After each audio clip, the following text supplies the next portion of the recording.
Alors, je vais vous parler du temps. Alors, de la physique à l'informatique et à la musique, ça c'est la première conférence. Je vais parler aussi de la langue du temps, parce qu'elle est super intéressante, et vous verrez les prémices de la conférence que je donnerai après la récré, qui sera une conférence d'informatique, et pas d'informatique, aussi sur le temps, et je vous expliquerai à la fin de quoi je parle. Alors, le temps, c'est un des grands mystères. Étienne Klein, qui n'est pas là malheureusement, explique que le temps en physique, on ne sait absolument pas ce que c'est. Alain Kohn, grand mathématicien, explique que c'est simplement la non-commutativité des opérateurs de la mécanique quantique, ce qui est probablement juste, mais ça n'enseigne pas tellement sur la vie de tous les jours. Et la première chose à laquelle on peut s'intéresser, c'est la langue du temps, comment on parle du temps. Alors là, c'est simple, on est totalement nul et extrêmement poète, ce qui est tout à fait agréable. Donc voilà, par exemple, les expressions classiques, la nuit des temps, le bon vieux temps, c'était le bon temps. Donc ça, c'est des choses qu'on entend toujours. Donc on voit que le temps, déjà, c'est un truc très très polymorphe. Ça se mesure en bout, le temps, ou en laps, le bout de temps, le bon bout de temps, qui est beaucoup plus long que le bout de temps, on ne sait pas trop bien. C'est très personnel, le temps, c'est tout à fait personnel. On dit que de mon temps, je connais mon temps, d'accord. Vous avez le droit de prendre votre temps à condition de ne pas me voler le mien. Donc on sent bien qu'on ne va pas aller très très loin avec ça au niveau scientifique, mais c'est quand même super intéressant. C'est parfaitement agricole. Alors ça devient difficile à expliquer à nos enfants. Le temps est agricole. Alors expliquer à l'enfant ce que ça veut dire sur le champ ou à tout bout de champ, ça devient compliqué, un enfant des villes, hein, mais il faut continuer à le faire, parce qu'en cours d'histoire au minimum, quand les poules auront des dents, qui est une très belle expression française, pour signifier l'infini. Alors on est quand même à Marseille, donc vous connaissez bien l'expression on attend de tuer un âne à coup de figue et quelqu'un d'autre doit rajouter molle, ça c'est quand on attend le train, on n'y arrive pas. Donc le temps c'est ça, essentiellement dans le discours, c'est un objet facilement mouvant et très difficile à comprendre. Bien, alors c'est un objet aussi, on n'arrête pas de perdre du temps, on n'en trouve jamais. On ne retrouve jamais le temps perdu. Donc si on essaie de faire une comparaison, c'est exactement la même chose qu'un portefeuille en fait. J'ai jamais retrouvé un portefeuille perdu, je suppose que c'est la même chose pour tout le monde. D'ailleurs, j'ai jamais retrouvé de portefeuille tout court. Et puis le temps, ça se retrouve quand il est usé avec le fil du temps. Donc c'est très agréable le temps pour parler, mais on voit toujours que là on dit qu'on ne comprend rien essentiellement dans tout ça. C'est de l'argent le temps. Alors, c'est très intéressant le rapport entre le temps et l'argent, parce que quand j'étais petit, le garagiste nous disait je vous fais payer la pièce, mais pas le temps, quand il réparait une voiture. Maintenant, c'est exactement l'inverse. Si vous faites payer le temps, il vous fait cadeau de la pièce. Donc, on voit que la civilisation a nettement changé. Et puis maintenant, signe des temps, on peut le mettre sur un compte épargne-temps. Ça, c'est une nouveauté qui est partout dans l'industrie maintenant. Le compte épargne-temps, je ne sais pas ce qu'on fait de l'intérêt, c'est un grand mystère pour moi. Vous voyez, donc le temps, c'est bizarre. Les durées, c'est pas mieux. Donc j'ai catalogué dans un article que je parlais tout à l'heure, catalogué des durées. Alors par exemple, voilà les durées courtes, comme on est dans un éclair, on a un clin d'œil, on n'a rien de temps, sans avoir le temps de dire ouf, en 2 temps 3 mouvements, et ma préférée, en moins de temps qu'il ne faut pour le dire. Donc le théorème de base, c'est derrière, c'est que plus le temps est court, plus la phrase est longue. C'est quand même assez curieux. En moins de temps qu'il ne faut pour le dire, c'est quand même extraordinaire comme phrase, d'accord ? Donc on voit qu'on ne va pas faire beaucoup de science avec tout ça, mais qu'on peut bien rigoler quand même. Un peu plus compliqué, le temps passe vite. Alors, le temps passe vite, la vitesse c'est en quelque chose par seconde. Donc là, c'est en seconde par seconde, la vitesse du temps. Donc le temps passe vite, de 1,2, il faut répondre, mais c'est un peu compliqué. Le temps passe de plus en plus vite. Ça pose le problème de la perception du temps, ça. Le temps passe de plus en plus vite. Donc il passe de plus en plus vite, 2 par seconde. Vous voyez, ces phrases-là n'ont aucun sens, et pourtant elles en ont un. Donc on travaille beaucoup en ce moment sur les neurosciences du temps, qu'est-ce que c'est, comment notre cerveau perçoit le temps. Notre cerveau est plein d'horloges à l'intérieur, complètement plein, il y a des dizaines et des dizaines d'horloges à l'intérieur du cerveau, c'est intéressant de savoir comment elles fonctionnent. Alors j'adore de longues minutes, on entend maintenant à la télé, à la radio, on entend toujours les gens dire, au lieu de dire de nombreuses années, ils disent de longues années. Alors moi je réponds bissextile, parce que c'est la seule définition d'une longue année. Ou alors de longues minutes, j'ai attendu de longues minutes, alors là je réponds montre en main en tant que scientifique, d'accord ? Donc, ce serait intéressant d'avoir des montres qui comptent des longues minutes, mais c'est pas si facile à faire. D'où les neurosciences de la perception du temps. Donc, la langue, c'est hyper intéressant, mais on essaie de faire mieux. Alors, les gens essaient de faire mieux. D'abord, ils ont essayé de mesurer l'heure. Il y a 2 choses dans le temps. Il y a l'heure et la durée. Dans le temps, le début du temps, le temps de la physique, que vous connaissez, vous allez voir que c'est beaucoup plus riche que ça. Voilà donc le cadran solaire qui est très très ancien, mais pas si simple, parce que par exemple comment il s'appelait, les Romains piquaient les cadrans solaires à travers le monde, les mettaient chez eux et trouvaient qu'ils n'étaient jamais d'accord, parce qu'ils n'avaient pas totalement compris que l'inclinaison du monde dépend assez fortement de l'endroit où on est. Donc si on suit des rendez-vous à 10 heures avec un cadran solaire finlandais et un cadran solaire d'Afrique centrale, on est mal. À part à midi. Donc voilà un très beau cadran solaire à Saint-Rémy-de-Provence. Mais les gens ont poussé des cadrans solaires très loin, très loin. Par exemple, ici, voilà un cadran solaire que j'adore, le Yantramandir à Jaipur en 1730, qui est un observatoire extraordinaire, construit donc en 1730. Et Jaipur est le premier endroit dans le monde où on a unifié l'heure. Il faut savoir que jusqu'à la fin du 19e siècle, l'heure dans deux villages n'était pas la même. Ah. Et à Jaipur, si, en 1730. Alors, vous voyez, c'est un cadran solaire intéressant. Ça, c'est le gnomon qui fait 24 mètres de haut. Vous voyez les deux petits personnages là qui vous donnent l'échelle. Ils sont dans la salle, il faut les trouver après. C'est comme le jeu des 7 erreurs. Et puis, vous avez ici le cadran. Et le cadran est tout à fait extraordinaire. Voilà la précision de dessin du cadran. C'est du marbre gravé. Et ce cadran solaire est précis à la demi-seconde à l'équinoxe. À la demi-seconde. Pourquoi seulement à la demi-seconde? Parce qu'il est perturbé par le diamètre du Soleil. Il ne peut pas être plus précis que ça. C'est le diamètre du Soleil qui restreint sa précision. Mais ce n'est pas utile qu'il soit précis parce qu'il donne l'heure du Soleil. Et l'heure du Soleil, on ne peut pas en faire grand-chose. Enfin si, à cette époque-là, on doit en faire beaucoup. Après, on a mesuré des durées. Alors, mesurer les durées, ça a occupé aussi beaucoup de temps. Probablement, la clepsydre est très ancienne, on ne sait pas trop. Des sabliers, il y en a des vraiment beaux, il y en a qu'on retourne tous les ans. On ne les retourne pas en pratique, on les remplit tous les ans. C'est très beau. Et puis il y a un truc très intéressant, c'est que la clepsydre a été le premier instrument moderne de la physique. Pourquoi? Parce que ici vous avez la clepsydre de Ctesibios, donc 3e siècle avant Jésus-Christ. Et vous voyez ici, le problème de la clepsydre, c'est que quand il y a moins d'eau, l'écoulement, ça c'est le truc qui mesure le temps vraiment, ça c'est le récipient gradué qui reçoit l'eau. Et l'eau ne coule pas pareil quand celui-là est plein ou vide. Donc qu'est-ce qu'a inventé Ctesibios? Un système tout à fait génial, le premier système de théorie du contrôle, quelque part, c'est de dire on prend un grand réservoir qui alimente le petit réservoir avec un trop-plein, de manière à ce que le petit réservoir ait toujours la même quantité d'eau à l'intérieur. Et si vous voulez faire une clepsydre, chez vous, il faut faire comme ça. C'est vraiment bien. La clepsydre, c'est très rigolo de lire des textes romains où un avocat, le juge disait à l'avocat, je vous donne 2 clepsydres. Et l'avocat répondait, je veux une clepsydre supplémentaire. C'était ça l'unité de plaidoirie, c'était la clepsydre. Donc c'est quelque chose qui a beaucoup servi. Et il truquait les clepsydres aussi, bien entendu. Alors après, le temps a été un peu bizarre, parce que c'était le temps de la religion. Le temps a été possédé par la religion jusqu'à la fin du 19e siècle. En Europe. En Europe, c'est toujours vrai. Alors, pourquoi c'était bizarre? Parce que la façon dont le temps a été mesuré, c'est par les cloches. Et les cloches scandaient des prières. Et les prières se font à des heures précises. Il y a le lever du soleil, entre minuit et le lever du soleil, lever du soleil, tomber de la nuit, coucher du soleil, tomber de la nuit. Mais ça change tous les jours. Et on divisait le temps en heures en fonction de ça. Ça veut dire que les heures changeaient de durée tous les jours. Super pratique pour donner des rendez-vous. Mais il n'y a pas de train à l'époque, c'était quand même plus simple. Alors après, on a changé, il y a eu des endroits où on a dit, bon, mais les 2 heures autour de midi vont être de durée constante, et après on va dilater les heures entre 2 heures et le coucher du soleil, ou entre le matin et 10 heures, ce qui fait que les heures du matin étaient soit super courtes, soit super longues, avec au milieu des heures constantes, et bon, c'est très pratique pour s'y retrouver. Donc on donnait rendez-vous au lever ou au coucher du soleil, ou éventuellement à midi, mais midi, c'est pas bien précis. Alors, ensuite, qu'est-ce qui s'est passé? Voilà la vraie révolution. La première introduction du digital. Digital, c'est pas numérique, c'est moins que ça, c'est 0,1, qui date de 1283. C'est on ne sait pas exactement comment il s'appelle, mais c'est un abbé à l'abbaye de Dunstable, au prieuré Dunstable, qu'on avait ras-le-bol que ces clepsydres gèlent et qui a inventé le mécanisme de l'échappement. Et le mécanisme de l'échappement a changé complètement la vision du temps dans le monde parce qu'il a établi la notion de tic-tac. Quand vous pensez temps, vous pensez tic-tac. Mais ça, c'est 1283. Avant, on pensait glou-glou. D'accord? C'est pas pareil. Alors, Huygens a ajouté le pendule puis la cycloïde parce que le pendule, c'est compliqué. Donc, il a inventé la cycloïde, une courbe qui permet de régulariser le pendule.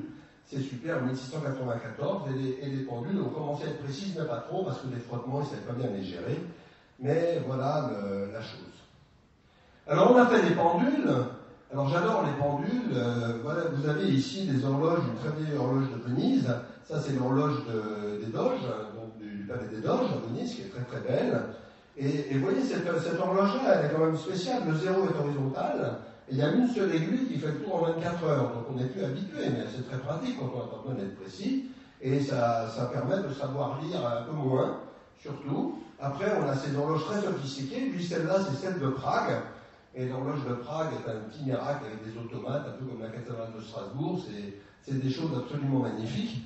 Mais moi qui aime bien les monuments de ce type, je les aime beaucoup. Pourquoi ? Parce qu'il n'y a pas que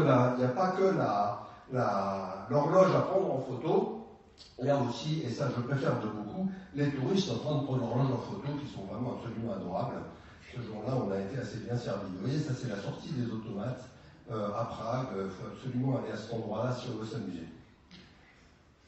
Bon, très bien. Alors pourquoi il y avait un problème avec l'heure ?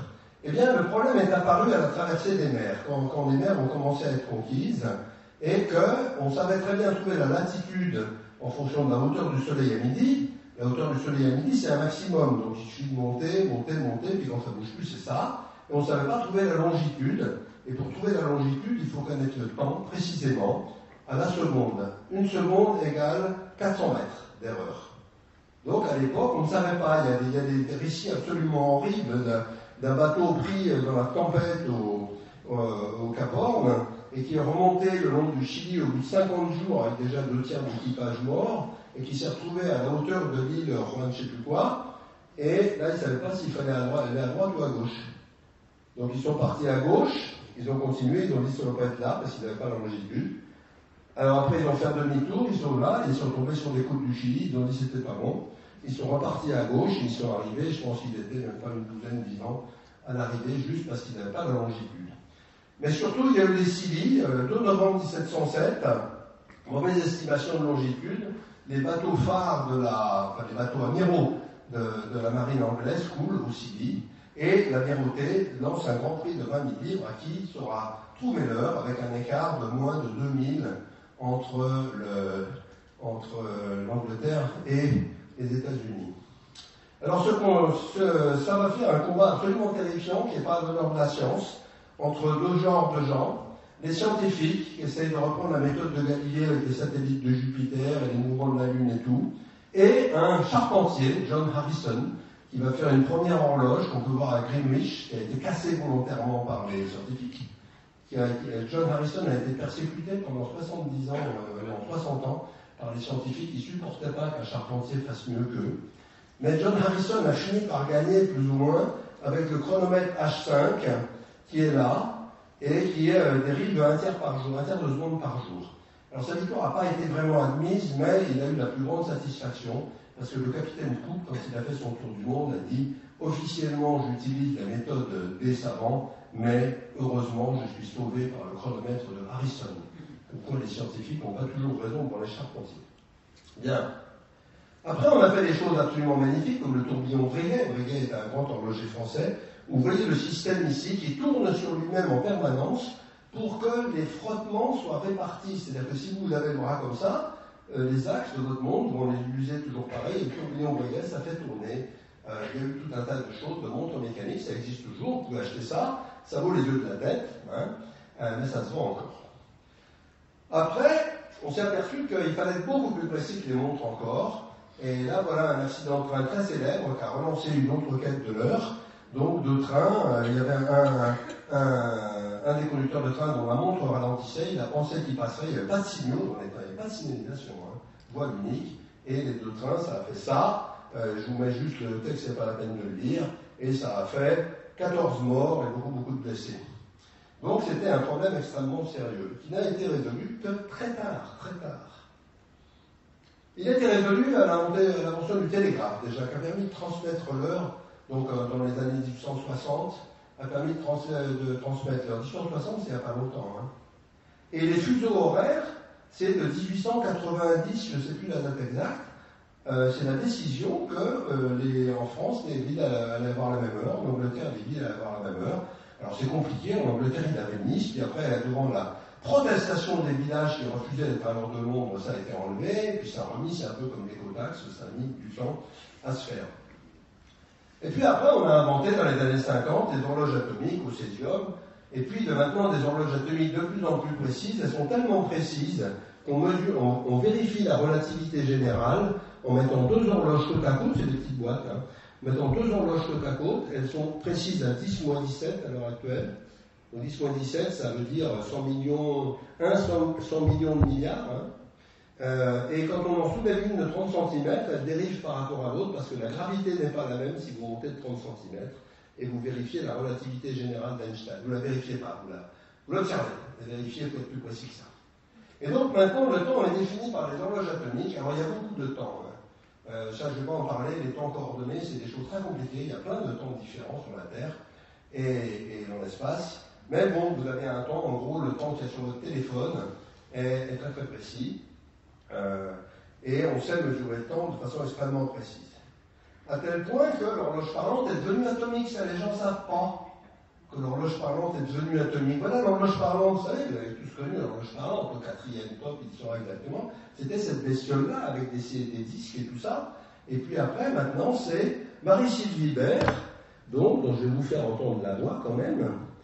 Voilà, Marie-Sylvie Bert, ce qu'il faut, non, je ne vais pas vous la faire entendre, j'ai pas le temps. Qui a une très jolie voix en plus, qui fait ça, mais elle est en alternance avec un inconnu qui a une voix pas spécialement intéressante, probablement pour la parité, donc on n'est pas franchement loin là, mais c'est comme ça. Donc l'horloge atomique existe toujours, vous pouvez l'appeler, et elle est, Marie-Sylvie Bert est atomique. Les horloges atomiques, il ne faut pas croire que c'est des monstres, en voici une, extrêmement précise, donc à 10-11, donc un millième de milliardième, ce qui est pas mal, à 5-10-11, et ça pèse 35 grammes.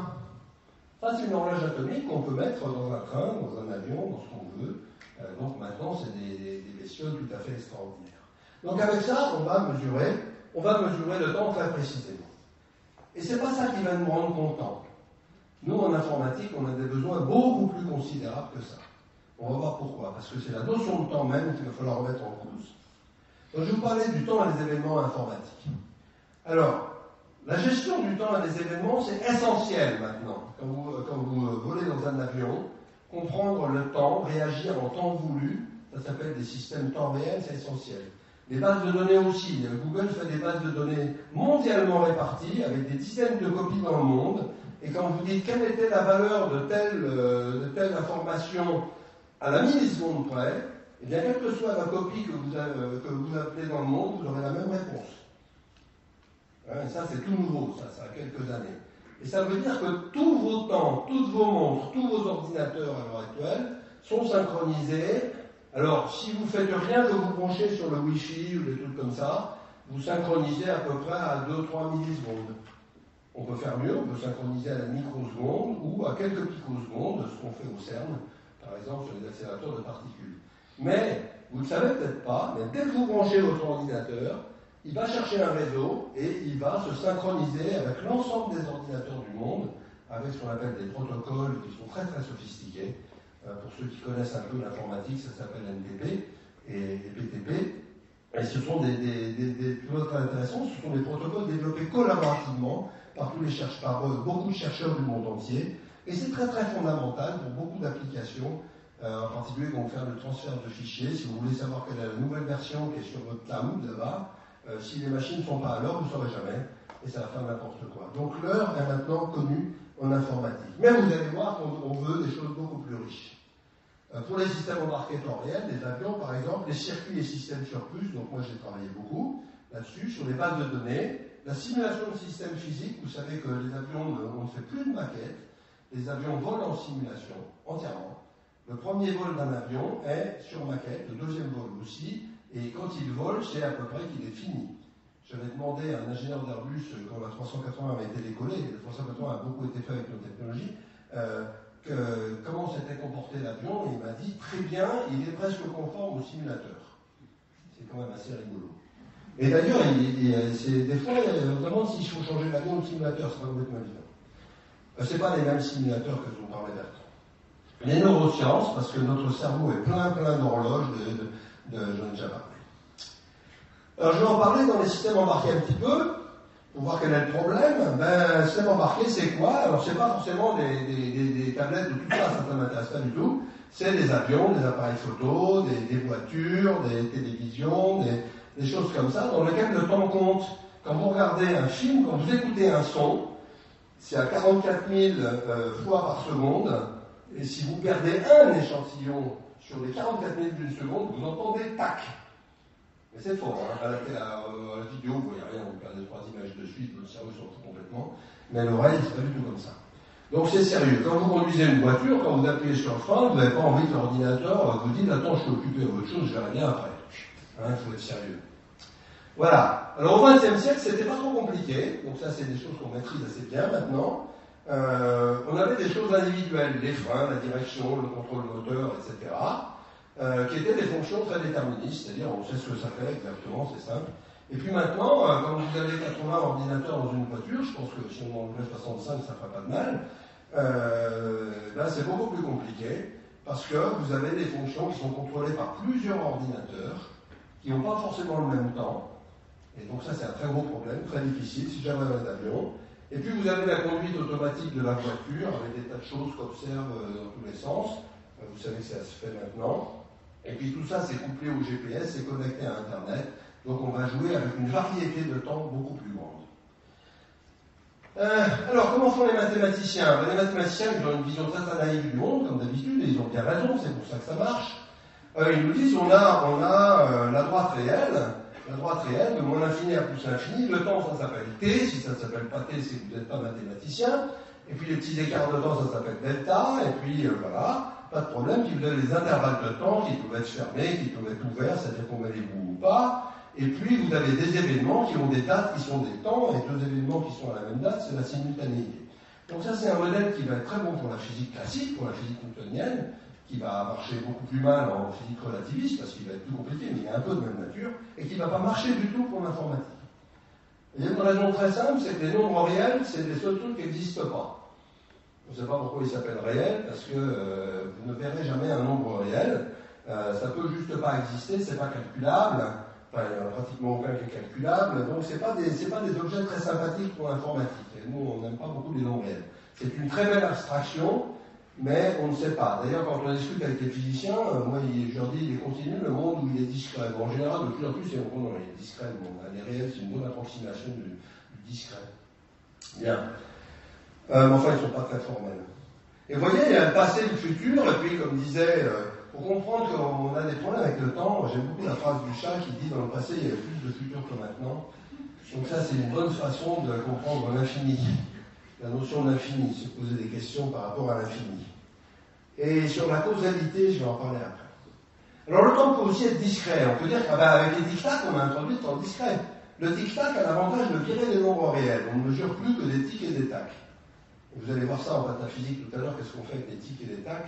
On va résoudre le problème de la masse manquante de l'univers, c'est pas rien. On mesure des tics et des tacs, donc c'est du temps discret, mais ça revient à peu près au même, on a la même ligne du temps. Et vous allez voir que pour nous, c'est pas bon. Si on a Zénon, la Chine, la tortue, je ne vais pas en parler, c'est pas utile aujourd'hui. Pour nous, les deux choses qui comptent dans le temps, c'est pas la droite réelle, c'est la précédence et la causalité. Il y a des choses qui se passent avant les autres, mais peut-être qu'on ne sait pas tout. Dans un réseau comme Internet, où on n'a pas forcément les heures précises partout, si on veut savoir la microseconde qui a fait quoi dans quel ordre, on ne saura jamais. On n'a pas accès au temps. Il existe peut-être, mais on n'y a pas accès. Donc on a cette notion de précède, mais cette notion de précède, et ou la notion de cause, précéder et causer, c'est pas la même chose. Il y a des gens qui pensent une corrélation avec une causalité. Je pense qu'il faut qu'ils reviennent à l'école, mais maternelle, pas à l'école primaire. Il y a beaucoup de gens qui font des statistiques et ils déduisent des causalités à partir de corrélations sur des façons qui n'ont absolument aucun sens. Et il y a des très beaux papiers qui expliquent comment on peut mentir sciemment comme ça. Alors nous, on va commencer par enlever la ligne réelle du temps, donc on va s'intéresser essentiellement aux précédences, et puis peut-être pas à toutes, parce qu'on les connaît peut-être pas toutes. C'est des choses qu'on ne sait pas. Donc on a un temps qui mathématiquement s'appelle un ordre partiel, qui est un objet un peu plus compliqué à manipuler, mais qu'on sait quand même manipuler. Et puis la causalité, c'est un grand mystère. Pour montrer, il y en a plein des causalités. Il n'y a pas d'accord sur ce que c'est la causalité, même en physique. Mais d'abord, il n'y a pas de causalité en mécanique quantique, c'est vraiment compliqué comme notion, mais même dans la vie de tous les jours. Je vous montrerai pourquoi. On croirait naturellement que la causalité est transitive. Si j'ai A, alors j'ai B. Si j'ai B, alors j'ai C. Donc si j'ai A, alors j'ai C. C'est logique, c'est la base des maths. Vous allez voir, ça ne marche pas du tout comme ça. Ça dépend de la notion de causalité. Alors, je vous donne un petit exemple que j'aime beaucoup. Il pleut, donc je prends mon parapluie, donc je suis sec. Donc vous avez deux causalités. Il pleut, donc je prends mon parapluie, j'ouvre mon parapluie, donc je suis sec. D'accord? Si vous estimez que la causalité est transitive, vous en déduisez que la phrase là est parfaitement valide. Il pleut, donc je suis sec. Ce qui n'est pas tout à fait réaliste. D'accord? Alors ça, c'est la causalité. Ça, c'est la causalité qu'utilisent les biologistes quand ils font des expériences de génétique qu'ils appellent knockout. C'est la knockout causalité, ça s'appelle. Alors je ne vais pas vous faire un cours sur la causalité, ça prendrait beaucoup de temps. Mais en gros, il y en a plein, on ne sait pas ce que c'est, on n'arrive pas à leur donner des noms véritablement tranchants, et c'est pas de la philo, hein, c'est un joyeux mélange de philo, de maths, puis de bon sens. On n'y arrive pas. Alors également, les maths ne savent pas bien parler des choses, c'est lourd. Par exemple, je veux dire après la pluie, le beau temps. Phrase qui me paraît absolument certaine. Enfin, on espère que ce temps-ci. Bon, alors en maths, on écrit quel que soit T, pluie de T implique qu'il existe T' plus grand que T, beau temps de T'. Bon, c'est pas réjouissant comme phrase. Et puis T et T', ils n'ont rien à voir avec le sujet, on s'en fout complètement. Quand on dit après la pluie, le beau temps, c'est ce qu'on dit. Et si on dit ça à Pékin moyen, essayez sur le vieux port avec des gens qui jouent à la pétanque, vous allez voir si vous dites. Alors les gens ont inventé des méthodes pour parler de ça, qui sont ce qu'on appelle les logiques temporelles, qui viennent des logiques modales, qui sont fort anciennes. Et l'idée est assez simple, mais sournoise. L'idée, c'est de dire ça. Carré pluie implique losange beau temps. Ah. Alors qu'est-ce que ça veut dire? Ben, pluie et beau temps, c'est des prédicats instantanés. À un moment donné, il pleut, il fait beau. Carré, ça veut dire toujours. Losange, ça veut dire un jour. Et implique, ça veut dire implique. Alors, est-ce que ça cause? Alors là, vous discutez avec un météorologue pour savoir si la pluie cause le beau temps. Vous n'êtes pas sorti d'affaire, hein, parce que c'est peut-être vrai, c'est peut-être pas vrai, c'est assez compliqué. La notion de causalité, vous voyez, c'est intéressant. C'est pas très grave. Donc voilà, on dit toujours la pluie implique un jour le beau temps. Ça dit à peu près cette phrase-là, après la pluie, le beau temps. Très bien. Cette logique, elle est jolie comme tout, elle a des tas de bonnes propriétés mathématiques, on sait beaucoup de choses dessus, elle a juste un inconvénient, c'est qu'elle est assez incompréhensible à écrire, même dans un cas simple. Elle est sournoise, je vous l'ai dit. Alors je vous en prends une autre vision. Ah oui, ce que je voulais dire sur la causalité, c'est ça. Débugger des programmes informatiques, faire de l'histoire ou faire de la biologie, c'est on connaît des précédences, on a pu observer des précédences et on cherche à extraire des causalités. On sait que tel événement s'est produit avec tel autre, mais est-il en relation causale ou pas? Ça, c'est le boulot des historiens, en général. Et en informatique, c'est le boulot des débuggers. Alors voilà quelque chose qui va moins bien marcher. Alors le dicton fameux, amour un jour, amour toujours. Donc si vous l'écrivez naïvement en logique temporelle, ça veut dire, vous l'écrivez comme ça, un jour amour implique toujours amour. Alors c'est pas du tout ce que veut dire cette phrase-là. Cette phrase-là ne veut pas du tout dire ça. Cette phrase-là veut dire la chose suivante. Si à partir de maintenant, je deviens amoureux un jour, alors à partir de maintenant, je serai amoureux toujours. À partir de maintenant. C'est pas ça que dit amour un jour, amour toujours. D'ailleurs, c'est une phrase très ambiguë. Ce que dit amour un jour, amour toujours, c'est pas ça, mais c'est ça. Si à partir de maintenant, il y a un jour où je serai amoureux, alors à partir de maintenant, il y a un jour où je serai toujours amoureux. Alors, j'ai un petit exemple comme ça, si on se mélange déjà les pinceaux, je ne vous raconte pas sur la propriété de la correction du vol d'un avion. C'est pas simple la logique temporelle, mais on est obligé de s'en servir.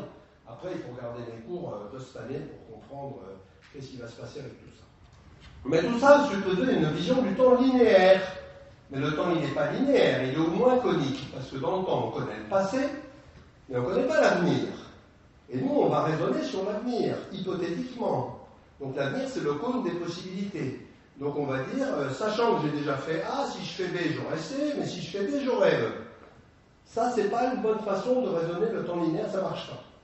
Et je vais vous montrer pourquoi sur un exemple absolument, donc ça va donner un autre type de logique temporelle que je ne vais pas vous détailler, des logiques temporelles arborescentes, qu'on fait aussi beaucoup d'études. Tout ça, ça devient technique après, hein, c'est la vie. Voilà la différence. Vous avez ici une machine à café. Une machine à café, vous mettez 1 euro, et puis vous avez un café ou un thé qui sort selon que vous appuyez sur le bouton café ou thé. Voilà deux machines différentes. Vous avez la machine anglaise ici. La machine anglaise, vous mettez 1 euro, et puis là, vous pouvez choisir, vous pouvez appuyer sur le bouton café, vous avez un café nul, anglais, ou là, vous pouvez appuyer sur le thé, et vous avez un très bon thé. La machine française ou italienne, selon où on habite, elle est un peu différente, elle est presque pareille, mais si vous mettez 1 euro, il y a un des deux boutons qui va marcher et l'autre pas. D'accord? C'est la machine qui choisit si vous aurez du café ou du thé. Alors si vous regardez linéairement, tout ce que ces deux machines peuvent faire, c'est je mets 1 euro, je sors un café, je mets 1 euro, je sors un thé. Donc elles ont essentiellement les mêmes comportements visibles, ces machines. Et pourtant, elles ne sont pas équivalentes. Alors la logique temporelle linéaire ne permet pas forcément de les séparer, mais la logique temporelle arborescente permet de les séparer. Manque de bol, la logique temporelle arborescente est plus compliquée, et nous on se bat beaucoup avec ça, à savoir comment essayer de rendre tous ces problèmes simples. S'ils sont déjà compliqués sur des machines à café, imaginez sur des avions. Mais le temps, il n'est pas conique, il va être au moins biconique chez pas mal de mes copains. Alors les copains qui, à chaque fois qu'ils vont au resto, qui commandent un truc, ils disent « Ah, j'aurais dû prendre autre chose ». Donc ils parlent de refaire leur passé.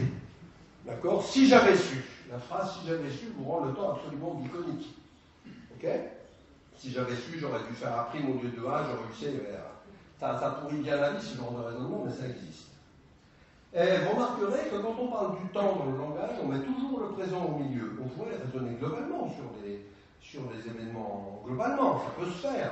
Mais nous, on est spontanément, et ça c'est built-in le cerveau là, on est spontanément en train de se mettre dans le présent et de bouger tout par rapport à un présent, ou se déplacer dans un présent antérieur ou dans un présent postérieur. Tous les bouquins sont comme ça. On vous donne une date, donc même dans un bouquin de science-fiction, à un moment on dit vous êtes dans le futur là, vous êtes dans le présent du futur. Et on a beaucoup de mal, alors ça c'est les limitations de notre conscience, on a beaucoup de mal à faire autrement. Alors le professeur Shadoko, évidemment, j'ai fait une conférence sur les Shadok ici il y a quelques années, le professeur Shadoko a une vision du temps bien plus sophistiquée encore que celle de la mécanique quantique, mais je n'en parlerai pas. Alors, le temps continu et le temps discret, c'est connu en mathématiques depuis longtemps. Parce que par exemple, vous avez un mouvement continu, puis tout d'un coup vous avez un choc, pac. Alors le choc c'est discret en mécanique newtonienne. Bon, si vous êtes vraiment pénible, vous allez dire, ouais, mais les atomes se rapprochent, ils ne s'existent pas vraiment, on s'en fout. Quand je joue au billard, je tape dans ma boule, et puis il y a un choc, puis ça marche très bien comme ça. Et donc, on va essayer de simuler ça. Et là, les mathématiciens, ils ont un énorme problème, c'est qu'ils ne comprennent pas encore, on parlait de MATLAB tout à l'heure, MATLAB ne comprend rien à ça, et ils ont tout faux, et c'est assez intéressant de savoir pourquoi. Vous voyez ici, vous avez un truc très simple, vous lancez une boule, vous avez une boule immobile, un mur immobile, vous lancez cette boule avec une vitesse V, elle va taper dans l'autre. Qu'est-ce qui va se passer? Cette boule va s'arrêter, et l'autre va partir vers le mur. Puis elle va rebondir sur le mur, et elle va rechasser cette boule. Ok? Alors comment est-ce qu'on écrit ça en maths? Eh ben, on écrit ça comme ça, on va dire, et ça veut dire quoi? C'est qu'à chaque fois que x1 est plus grand que x2, cette boule touche l'autre, eh bien les deux vitesses, cette boule prend la vitesse de celle-là, et celle-là prend la vitesse de celle-là. Elles échangent de vitesse, c'est ça les choses. Et puis sur le mur, on rebondit. Alors très bien, donc ça décrit les chocs, c'est des équations hyper simples, vous mettez là dans les systèmes mathématiques actuels, et il va se passer quoi? Il va se passer ça, c'est exactement ce que vous voulez. Mais, maintenant essayez de compliquer un peu le problème. Et ça c'est tout à fait réaliste, et on le trouve vraiment. Vous collez la deuxième boule au mur, qu'est-ce qui va se passer? Mais il va se passer un phénomène assez curieux. Cette boule-là va taper dans l'autre, en temps zéro, cette boule-là va démarrer sans bouger, taper dans le mur, en temps zéro, elle va rebondir sans bouger, taper dans le mur, taper dans l'autre boule, et l'autre boule va revenir dans l'autre sens. Mais la notion de en temps zéro, les systèmes de modélisation mathématique, ils ne veulent pas en entendre parler, ils ont des nombres réels, et ils ne veulent pas en entendre parler. Donc il va dire, à zéro, ça n'existe pas, alors on va dire epsilon taux de t. Alors voilà, donc ils font semblant que ça va marcher, et puis vous mettez ça dans MATLAB, et ce que vous voyez, c'est ça. Mais pas toujours. Donc si vous simulez l'atterrissage d'un avion, ce n'est pas forcément une très très bonne idée. Alors nous, on a beaucoup travaillé là-dessus, et puis maintenant, le problème est assez bien résolu. Par exemple, en utilisant l'analyse non standard ou l'analyse, parce que les epsilon de l'analyse non standard sont infinis entiers, pour ceux qui connaissent, c'est assez rigolo. Mais bon, il y a plusieurs autres modèles de temps, c'est des temps à plusieurs dimensions, je vais en parler juste après. Alors regardons un peu dans les circuits aussi, donc je vous rappelle l'extraordinaire extension des circuits. 1980, le Motorola 68000, peut-être qu'il s'en rappelle, 68 000 transistors. À l'heure actuelle, un circuit normal, 6 milliards 800 millions de transistors, ça a légèrement bougé. Hein, ça a été multiplié par pas tout à fait 1 million, mais rassurez-vous, le million va arriver assez vite. Donc ça va passer à 68 millions d'ici pas très longtemps, 68 milliards. Et puis c'est très compliqué, il y a plein d'horloges dans un circuit, il y a plein d'horloges, et en plus un circuit, il faut le simuler en logiciel, sinon on ne sait pas le fabriquer. Il faut simuler les circuits modernes avec les circuits d'avant. Donc il faut simuler les circuits très rapides avec les circuits lents. Et là, vous allez m'expliquer comment on fait, si vous savez, vous gagnez le jackpot. Bon, donc on a beaucoup de problèmes là, mais ça j'en parle vraiment à l'intérieur de mon cours, qui est tout en vidéo sur le web pour ceux que ça intéresse sur le site du collège. Et les circuits vont nous conduire à la notion d'instant épais. Un instant, jusqu'à maintenant, on disait c'est une date, c'est un nombre réel, ça n'a pas d'épaisseur. Mais c'est pas vrai en réalité. Regardez en histoire, vous dites Charlemagne a été couronné en l'an 800. Bon, vu du gamin à l'école qui apprend ça, pour lui, l'an 800, c'est un truc, c'est l'an 800, quoi. C'est comme un truc tomate, c'est 800, c'est la date 800. Mais si vous étiez à la cérémonie, ça a dû durer des heures, ça devait être horriblement ennuyeux, d'accord? Donc pour vous, le couronnement Charlemagne, c'est pas l'an 800, c'est un ennui mortel. Ben, les deux notions ont du sens, c'est deux abstractions différentes en même temps. Et dans les circuits, c'est exactement ça. Un circuit, c'est ça, vous avez des portes et ou les N, et ou exclusifs, ça c'est l'additionneur. Vous mettez 3 nombres, et vous allez avoir des courants électriques qui vont se propager, ça c'est celui qui est à la cérémonie. Il regarde des courants électriques qui se propagent, et il sort le résultat au bout d'un moment. Mettons, pour un circuit, ça va être au bout d'une picoseconde. Au bout d'une picoseconde, le circuit a calculé le résultat. Mais ce n'est pas zéro. Par contre, celui qui fabrique le circuit, qui est le design, moi, quand je programme, j'écris des équations. J'écris que S, c'est le ou exclusif des 3 entrées, la somme, et la retenue, c'est la majorité des 3 entrées, c'est ça l'addition. Et moi, quand j'écris ces équations, je me fiche du temps. Donc on a deux visions du temps. Une vision du temps qui passe, le couronnement de Charlemagne, interminable, l'arrivée du courant dans tous ces trucs-là, interminable, et une vision où on se fiche du temps, la vision des équations. Et c'est ça, c'est la conjonction de ces deux visions qui fait marcher l'industrie informatique. Alors, on va la voir ailleurs. Donc, ce qu'on appelle deux modèles, ce qu'on appelle le parallélisme, il y a quand il y a plein d'acteurs, c'est la même chose en musique. Vous voyez, j'ai un quatuor qui joue sur la scène, où je parle dans cette salle. Eh bien, pour l'instant, vous ignorez joyeusement la vitesse du son. Ça ne vous intéresse pas, la vitesse du son, pourtant elle existe. Et ça, c'est la grande beauté de la communication à l'intérieur d'une salle, c'est qu'on ignore la vitesse du son. Si vous faites Skype à 10 000 km, vous n'ignorez plus du tout la vitesse du son. Enfin, la vitesse de la transmission, c'est la même chose. Donc, on a plusieurs notions de temps complètement différentes pour parler de la même chose. Et là, il y en a deux. Donc, vous, quand vous écoutez la musique, vous supposez que le temps, il n'y a pas de temps entre moi et vous, mais l'acousticien qui a fait la salle, il s'est occupé des écoutes, des réverbérations, lui, il sait qu'il y a du temps. Et ce qui fait marcher tout, c'est qu'on comprend la relation entre ces deux choses. Ça nous donne deux visions du temps. Un temps logique, je fais ça, vous entendez sans délai. Je fais ça, vous entendez sans délai. Mais la physique, c'est ça. Et en fait, on peut dire que ces deux temps sont bien corrélés s'il n'y a pas de recouvrement physique entre deux choses qui sont logiquement distinctes. Et ça, c'est prendre ce point de vue, ça a vraiment énormément simplifié. Par exemple, c'est un point de vue qui est classique en théorie du contrôle, sauf qu'il n'est pas explicité. Ça a beaucoup simplifié l'informatique des avions. Donc on a déjà des temps discrets, continus, épais, pas épais. Après, on va avoir des temps hiérarchiques. Vous voyez, vous courez sur une piste là, eh bien, vous avez plein de temps différents, parce que le temps, c'est pas que les secondes. Le temps, ça va être la répétition des choses. Donc, vous allez voir la seconde, qui va donner l'heure, une répétition régulière, 3600. Et puis, ça va donner aussi le matin. Le matin, c'est un événement qui se répète, c'est une unité de temps le matin, mais ça, c'est pas régulier. Ça dépend des jours. Après, vous avez le mètre. Parce que quand vous courez, vous parcourez des mètres comme vous parcourez des secondes, c'est la même chose. Ça va faire des tours de piste. Après, vous avez des pas. Après, vous avez des battements de cœur. Et puis après, vous avez des crises cardiaques qui sont les absences de battements de cœur. D'accord? Donc vous avez plein de temps.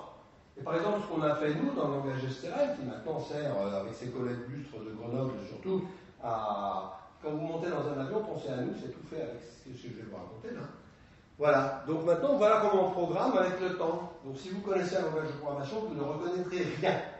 Et puis petit exercice, vous prenez ce programme, vous essayez de l'écrire avec votre outil habituel. Alors sauf Scratch, parce que Scratch est un petit STRL pour ceux qui connaissent Scratch. Pour les gamins, le langage pour les gamins qui est très bien. Ça veut dire courir doucement, c'est un mot-clé du langage, qui c'est un comportement qui est éventuellement très compliqué, c'est un sous-programme. Ça veut dire quoi? Je donne une limite de temps à mon action courir doucement, et ma limite de temps c'est 100 mètres. 100 mètres c'est un temps. Ok? Je cours doucement 100 mètres. Après, pendant 15 secondes, à chaque pas, je saute et je souffle, peut-être en coordonnant ça sur les battements de cœur. Au bout de 100 mètres plus 15 secondes, qui est un temps tout à fait raisonnable, je vais à fond la caisse. Mais je ne vais pas faire ça infiniment longtemps, je vais faire ça jusqu'à quand? Mais jusqu'à la fin du tour. Et puis je recommence ça à chaque tour. Ça, c'est le truc que vous devez faire tous les matins. Hein. Et puis vous n'allez pas le faire infiniment, donc vous arrêtez tout ça au bout de 4 tours. D'accord? Puis vous allez faire ça quand? Vous allez faire ça tous les matins. Donc ça, c'est programmé avec le temps. Donc vous voyez, il n'y a pas de différence entre les mètres, les secondes, les tours, les matins, tout ça, c'est complètement homogène. Et puis là, il y a cette partie-là qui est très dangereuse, donc vous allez surveiller votre cœur, et vous allez regarder si vous avez des battements de cœur toutes les 2 secondes, par exemple. Si vous n'en avez pas, vous arrêtez tout et vous foncez à l'hosto. Alors, voilà un programme, donc essayez, si vous connaissez un peu l'informatique, vous essayez d'écrire ça autrement, et vous revenez dans un mois. Alors nous, on va l'écrire autrement, parce qu'on va traduire ça dans les langages classiques, et c'est comme ça qu'on fait voler des avions, vous allez voir qu'on fait des tableaux de choses. Bon, je vais passer ça. Alors, on peut faire ça en graphique, et puis voilà, par exemple, ces technos-là sont utilisés dans l'Airbus A380 pour à peu près tout le code embarqué, c'est-à-dire à peu près 7 millions de lignes de programme qui font voler l'avion avec une sécurité qu'aucun homme ne pourra jamais atteindre. Donc, le contrôle de vol, c'est-à-dire faire bouger des ailes, le contrôle moteur, freinage, direction. Freiner un avion, vous savez, le machin, il fait 450 tonnes, il arrive à 300 à l'heure, donc le freiner, c'est pas juste avec des freins de vélo, il faut les contrôler, les freins. C'est un des trucs les plus durs. Bon. Mais aussi, on a pu avoir des temps complètement différents. Il y a aussi dans la réalité des gens, les individus, qui ont des temps complètement différents. Qu'est-ce qu'on peut faire avec ça? Alors là, on a fait un autre modèle avec mon collègue Gérard Boudol de Sofia, qui s'appelle le crible de Darwin, pour ceux qui connaissent le crible d'Eratosthène. Le crible d'Eratosthène, c'est un truc complètement débile. Le crible de Darwin, c'est beaucoup plus simple. C'est pour calculer le nombre premier. Donc, c'est une réaction chimique. Dès qu'un nombre rencontre un de ses multiples, il le mange. Donc, allons-y, c'est assez simple. Vous avez le pauvre 9 qui arrive, et puis vous avez 3 qui arrivent. Donc, et ce qui se passe, il n'y a pas besoin de faire beaucoup de dessins. Alors, c'est très rapide. Après, vous avez 28 qui se fait sauvagement attaquer par 4 et 7. Et puis, 4 aimerait bien manger 28, qui est visiblement vulnérable, mais 4 va se faire bouffer derrière par 2. Vous mettez tous ces poissons dans la mer, ils nagent tous ensemble, et ça calcule les nombres premiers. Pourquoi? Parce que les seuls survivants sont les nombres premiers, ils survivent avec tous les autres meurent avec une probabilité 1 au bout d'un moment. Donc ça, c'est un modèle très très joli de calcul. Au début, tous les papiers que je vous raconte ont été rejetés. Hein. Donc scientifiquement, c'est un bon argument de succès, des fois. Et donc, ça s'appelle la machine abstraite chimique. Oui, et vous pouvez aussi mettre autant d'exemplaires des nombres que vous voulez. Vous aurez tous les nombres premiers qui nagent en se regardant en chien de faïence, en poisson de faïence. Et donc, ça s'appelle machine chimique. Bon, je ne vais pas en parler davantage. Mais je vais parler de la musique, pour finir. Ah, la musique, c'est merveilleux parce qu'on va retrouver tout ce qu'on a fait pour les avions, tout ce qu'on a fait sur les logiques temporelles, tout ce qu'on a fait sur les langages de type STRL. Maintenant, c'est dans la musique. C'est un cours que je donnais au Collège de France, il y avait quelqu'un dont je vais parler, formidable dans la salle, qui est venu me voir en disant « Mais tout ce que tu viens de raconter, c'est ça qu'il nous faut pour la musique. » Alors regardons bien. Voilà une partition de 1580 à peu près, donc du XVIe siècle. Il y a des notes, il n'y a pas de barre de mesure. On n'a aucune idée de ce que veulent dire ces notes. Les durées qui sont là sont très approximatives. On ne sait pas bien ce que c'est, ces partitions-là, on ne sait pas trop. Bon, enfin, visiblement, il y a déjà des durées logiques. C'est-à-dire, il y a des noirs, des croches et tout. Mais ça ne dit pas du tout comment jouer. Après, vous avez Bach. Des partitions de Bach, il n'y a rien dedans. Il n'y a pas l'instrumentation, il n'y a pas le tempo, il n'y a pas le rythme, Il n'y a pas d'articulation, il n'y a pas les ornements, il n'y a rien dans une partition de Bach. Donc après, à vous de vous débrouiller. Et quand vous la jouez, Bertrand, tu vas nous faire ça tout à l'heure, Bertrand qui est un pianiste fabuleux, il nous joue Bach, alors il va vous le jouer en jouant ce qui est marqué. C'est-à-dire tac, tac, tac, tac, tac, vous savez, comme du disco, là, boum, boum, à 120, là, électroniquement. Et là, vous allez voir que la musique n'est pas terrible, et vous la jouez en décalant un petit peu les temps. C'est-à-dire, ça, c'est un temps logique. Les noirs, c'est comme les maîtres, c'est un temps logique. Et puis, quand les musiciens jouent, ils ne font surtout pas ce qui est marqué, ils jouent un temps différent. Ils swing, par exemple. Ils vont décaler les notes sur le temps. Et c'est ce décalage qui fait la musique. Alors ça, c'est super intéressant. Alors Mahler commence à rajouter déjà à l'époque de Mahler, donc on dit mot zer langsam. C'est vachement précis, zer langsam. Hein. Quand on dit zer langsam à un ordinateur, il répond syntaxe error. Après, il y a des pépés subito, donc on voit que seul un homme peut lire cette partition. Ah. Et puis vous avez des temps multiples, comme on avait les mètres et les secondes. Voilà, les symphonies d'instruments avant de Stravinsky, un morceau fondateur de la musique moderne au XXe siècle, a complètement changé la façon de composer. Vous avez 3 thèmes, le rouge, ça c'est l'audiogramme, qui a été coupé en petites rondelles par Clément Lebrun. Vous avez là un thème rouge, comme ça, qui va se dérouler, et lui, il est à 64. Et puis vous avez, donc il y a plusieurs sous-thèmes dans le thème rouge, vous voyez, c'est comme les mètres, les pas, les tours de piste, donc vous avez plusieurs sous-thèmes rouges, mais à 64. Et puis là, vous avez un thème jaune qui va être à 96, qui va s'intercaler, qui a aussi plusieurs sous-thèmes, mais là, il est à 96. Puis vous avez un thème bleu qui est à 128, et tout ça va s'entraîner exactement comme notre coureur à pied. Stravinsky le savait parfaitement. C'est pas marqué dans la partition. Hein. Ça se repère très facilement pour un musicien, mais pas pour un débutant. Donc vous voyez, Stravinsky connaissait parfaitement ce principe des temps multiples, et pas seulement du temps réel. Après, les gens ont essayé de faire des partitions électroniques, donc ça c'est Stockhausen, dont un pilier de la musique électronique, mix électronique humaine. Voilà une partition de Stockhausen, donc il voulait faire de la musique. Le problème c'est qu'il n'avait pas de notation, et donc il inventait une notation en gros sur chaque partition. Et les musiciens pendant longtemps ont inventé une notation sur chaque partition, ça fait qu'on n'est plus du tout sûr qu'on saura rejouer tout ça. Et la notation, ça sert à faire rejouer la musique. Alors voilà les notations de Stockhausen, donc il y avait Zadok avec les notations, donc Stockhausen on saura le rejouer. Mais c'est pas forcément vrai pour tout le monde. Et puis voilà ce qui se passe maintenant, et c'est là que nous on intervient. Vous avez la musique mixte informatique homme. Et ça c'est vraiment intéressant, bon c'est la musique qui a commencé dans les années 60, au début par la tabula rasa, c'était épouvantable, mais maintenant il y a des miracles. Beaucoup de gens ont un a priori contre la musique contemporaine, mais je vous conseille d'aller en écouter, vous verrez que c'est beaucoup plus intéressant que ce que vous croyez, à condition d'avoir les bonnes choses, et puis d'apprendre un petit peu, comme la musique classique d'ailleurs. Donc on mettait un ordinateur, ou une bande magnétique, et cet ordinateur jouait avec l'humour d'un ordinateur en face d'interprètes qui essayaient de suivre l'humour de l'absence d'humour de l'ordinateur. Boulez a été furax, Boulez a toujours rêvé que ce soit l'inverse, que l'électronique suive les hommes. Et c'est ça qui se fait dans le système Antescofo d'Archer-Comte et d'autres, c'est que ce système va comprendre en temps réel comment les hommes jouent, analyser le phrasé, le tempo, et faire que la musique électronique joue à la façon des hommes. Et ça, vous allez avoir ça dans les écoles de musique. Vous vous mettez au piano, vous prenez la partition MIDI du concerto de Mozart, vous n'avez pas d'orchestre, hein. L'ordinateur va vous jouer l'orchestre, et l'orchestre va vous accompagner à votre goût. Avec la même partition, 2 personnes auront des interprétations complètement différentes, mais l'orchestre sera le même. Ça va arriver bientôt. Enfin, c'est utilisé à l'heure actuelle dans toutes les salles de concert du monde. Après sa thèse, l'année d'après sa thèse, il y avait des concerts au Japon, aux États-Unis, au Met, partout avec ce système. Et puis alors se pose la question ici, après tout, si ce système, parce que ce système va détecter toutes les notes de la partition, très précisément, si celle est détectée, on peut faire des partitions pour l'ordinateur qui n'ont rien à voir avec la partition des hommes. On peut s'affranchir de la notation musicale. On peut faire des partitions algorithmiques. Donc il faut des langages de programmation pour écrire les partitions, qui vont être joués par les ordinateurs, qui peuvent être arbitrairement plus compliqués. Un ordinateur peut faire tous les sons, et peut faire tous les enchaînements qu'on veut, tout. Il n'y a aucune limite. Sauf que tout n'est pas intéressant. Là, c'est la différence entre les musiciens. Et donc, on s'est dit, mais il va falloir faire un langage de programmation pour programmer la musique, même des hommes, éventuellement d'ailleurs. Et alors, bon, voilà une compositrice qui s'appelle Julia Blondeau, qui est assez remarquable. Là, à quoi ressemblent ces partitions Donc vous avez des fonctions mathématiques, vous avez du langage de programmation, ça c'est une espèce de petit bout d'STRL, ça ressemble énormément. Voilà. Et quand la partition se joue, il y a deux genres de gens qui sont là. Il y a les instrumentistes, qui sont incroyablement doués, et puis il y a les réalisateurs d'informatique musicale qui vérifient que tout se passe bien. Parce que les instrumentistes font des erreurs qu'il faut rattraper.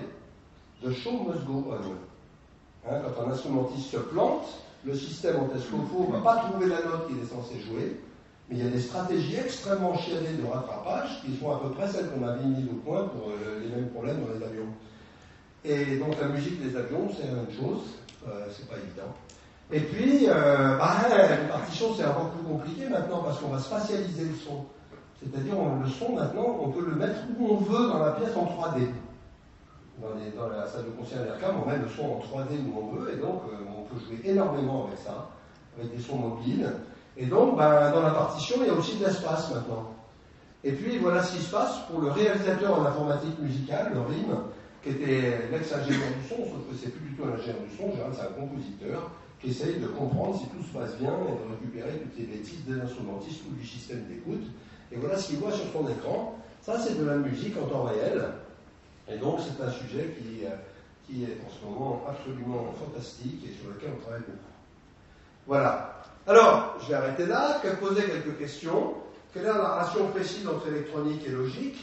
Alors ça, c'est un théorème qu'on a montré récemment, qui est très très joli, qui dit que l'électricité se caractérise très exactement par la logique intuitionniste. Donc ça, c'est des vieux problèmes de maths et de philo. C'est-à-dire qu'il n'y a pas de tiers exclus dans l'électricité et que ça se caractérise par un vrai théorème. Comment synchroniser les horloges? Je vous ai dit qu'on synchronisait tout à millisecondes ou microsecondes. Comment on fait? Comment communiquer entre zones d'horloge distinctes qui ne sont pas synchronisées dans les circuits, parce que ça on est obligé de le faire. Comment est-ce qu'on vérifie que, vous voyez, quand je vous dis là, il faut que la pièce soit assez petite pour que ce soit vrai, comment on vérifie? Par exemple, si vous mettez un orchestre de valeur sur une scène, les musiciens, la symphonie des Mines, ils sont 800, les musiciens sont tellement loin les uns des autres qu'ils ne peuvent pas s'écouter. Sinon, ils ne seraient pas synchrone. Il y a plus d'un dixième de seconde. Et c'est pour ça qu'on met un chef d'orchestre. Les musiciens regardent le chef d'orchestre, parce que ce qu'il y a entre le chef d'orchestre et eux, c'est la lumière, c'est pas le son. Avec la lumière, c'est vachement plus vite que le son. C'est pour ça qu'on a des chefs d'orchestre. Voilà. Et après, après la récré, c'est pour ceux qui ont envie, tout le monde n'est pas forcé, je vous montrerai le temps déformatique, c'est autre chose. Donc la déformatique, je vous dis juste une petite introduction. Donc la déformatique, c'est une science que j'ai créée et dont je suis le seul participant. Donc l'informatique, c'est la science de l'information, la déformatique, c'est le contraire. La devise, c'est appuyez-vous sur les principes, ils finiront bien par céder. Une devise que j'adore vraiment. Et Einstein, c'est la science de tout ce qui peut être... Alors il y a deux branches, il y a la science de ce qui peut être déformé, déformatique, et il y a aussi la science de désinformation. Et ça, je refuse, parce qu'il y a déjà trop de monde. Donc voilà. Et les questions auxquelles j'essaierai de répondre, c'est juste pour vous dire qu'il faut rester. Quelle est l'étymologie du mot tintamarre? C'est magnifique. Hergé avait-il déjà tout dit de mon exposé? La réponse est oui, vous allez voir. Les physiciens sont-ils devenus fous? Ma réponse va être oui, mais je pense qu'ils sont plutôt devenus des informaticiens, vous allez voir. C'est la définition du temps, du mètre et du kilogramme, c'est absolument incroyable. Pourquoi est-ce que le paradoxe de Langevin des jumeaux permet de créer une start-up extrêmement rentable? Comment nous avons fait pour résoudre le problème de la matière noire dans l'univers? Et comment est-ce qu'on peut faire une start-up absolument incroyable de promesses avec cette solution? Voilà. Ça, c'est juste pour vous dire qu'après la récré, c'est ça qui va se passer.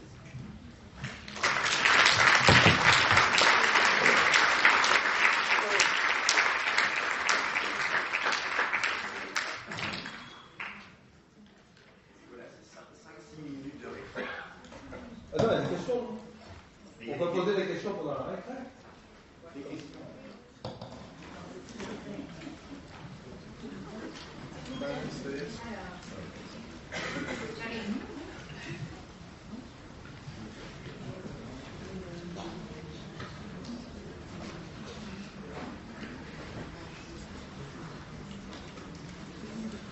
Oui, j'ai une question, il y a un point vraiment que vous avez abordé, que je me pose régulièrement, c'est ce rapport entre le temps et l'espace. Vous dites pas et du temps, 10 par 1 ou 100 mètres, c'est une mesure de temps. Moi, je n'ai pas beaucoup de connaissances scientifiques. Je me souviens qu'il y a un rapport temps-espace-vitesse, mais je ne comprends pas l'égalité temps et espace. Il n'y a pas d'égalité temps-espace. Le temps et l'espace sont des choses qui ont beaucoup de rapports, mais une très grande différence. Et l'espace est complètement réversible. Quand vous êtes allé quelque part, vous pouvez revenir et le temps ne l'est pas. Ça, c'est la grande différence hein, dans l'univers à 4 dimensions de la relativité restreinte, c'est ça. Hein. On peut remonter l'espace, mais on ne peut pas remonter le temps. Alors, la relation entre le temps et l'espace, elle dépend des théories. Dans la théorie de Newton, il n'y en a pas du tout. Ça nous va bien pour des tas de choses. Hein. Un avion, il change complètement la relativité, mais pas du tout un GPS, par exemple. Un GPS a besoin de la relativité générale. Dans la relativité restreinte, le temps dépend de la vitesse à laquelle on va, relativement. C'est-à-dire que deux personnes à deux endroits physiques différents ne peuvent pas avoir le même temps. Ils ont chacun ce qu'on appelle un temps propre, mais il n'y a pas de temps dans la physique qui va représenter l'ensemble des temps propres les temps propres de toutes les particules de l'univers, autrement qu'en temps qu'ensemble. On ne peut pas définir un temps commun à tout le monde. Donc ce qu'on essaie de faire, c'est de définir un temps coordonné en physique. Par exemple, le temps, il y en a deux. Il y a le temps atomique universel. Alors c'est très rigolo parce que l'histoire est très très marrante. Au début, le temps c'était défini par le méridien de Greenwich, parce qu'il devait y avoir une discussion entre les Français et les Anglais, et que essentiellement les Anglais sont débrouillés pour que les Français n'arrivent pas à l'heure, où ils voulaient le méridien de Paris. Donc ça a été le méridien de Greenwich. Okay. Après, le temps atomique a été fait en France, le temps atomique international. Il s'appelle comme ça, même chez les Anglais, temps atomique international. Alors que le temps GMT, Greenwich Mean Time, Meridian Time, les Français étant furax que les Anglais aient donné un anglais, ils ont appelé temps atomique international. Et ensuite, on a essayé de faire un temps coordonné. Donc ça, c'est la coordination de plein d'horloges atomiques, je crois de 22 horloges atomiques dans le monde. Mais après, on a un problème, c'est qu'il y a aussi le temps astronomique, celui qui nous concerne tous les jours. C'est l'histoire du calendrier julien. Et ça, c'est un problème avec l'espace, c'est parce que la Terre ralentit.